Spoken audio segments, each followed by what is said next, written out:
ان انا بقول له لو انا اخترت من هنا القاهره فهيظهر هنا مدينه نصر، المعادي، مصر الجديده، حلوان، شبرا.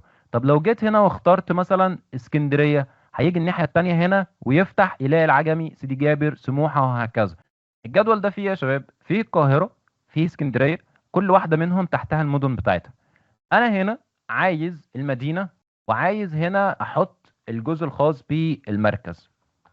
انا هنا اقدر اقول له بعد اذنك انا عايز لما سلكت القاهره تسلكت هنا المدن اللي جوه القاهره بس.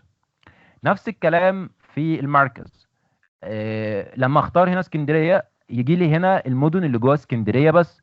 فهي دي الفكره اللي احنا عايزين نعملها. نعمل الكلام ده ازاي؟ اول حاجه ان احنا نيجي على تيبل زي ده كده، ونحط بعد اذنك احنا عايزين الاسامي المدن الكبيره تبقى هي في التايتل من فوق، وتحت كل واحد اسامي المدن بتاعته. حلو. ونقوم جايين عاملين ايه؟ نيجي على الداتا دي كلها كده، ونروح على حاجه اسمها فورمولا، ونختار حاجه اسمها كرييت فروم سيلكشن. حلو. وهنختار ان هو يكون التوب. يعني ايه؟ يعني اختار لي ان اسماء الاعمده اللي فوق دي هي بقى الايه اللي هتاخد الفورم بتاعتي. تمام. هقول له اوكي. لما اجي اختار، شوف كده السلكشن هيتم ازاي. لما اختار مدن القاهره حصل ايه فوق هنا؟ القاهره صح. لما اختار العجمي وحاجات الاسكندريه هتلاقي هنا اخترت اسكندريه. لو زودت او قللت هتلاقي ان هو مش متعرف عليهم. ليه؟ لان انت قلت له من السلكشن بتاعي. طيب يبقى ده الجزء ده هو اسكندريه، الجزء ده الجيزه.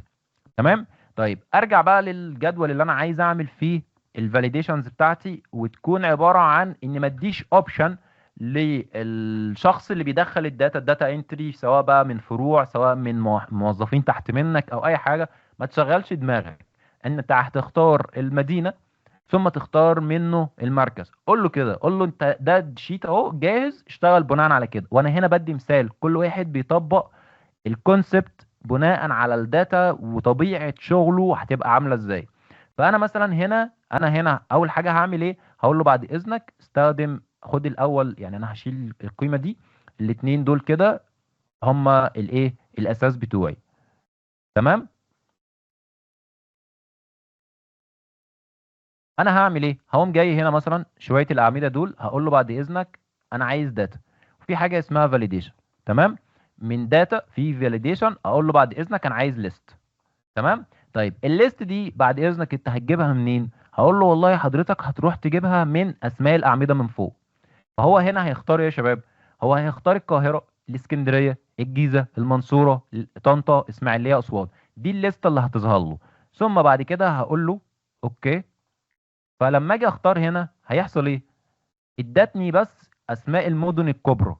تمام. فانا لو اخترت القاهره مثلا، عايز قصادها هنا بقى الجزء اللي تحت منه انه يسلكت دول بس، مش يجيب لي كل المدن خالص. فانا اعمل ايه؟ هقوم جاي هنا مختار مجموعه كده، واقوم جاي قايل له بعد اذنك انت هتختار ايه؟ فاليديشن برضو.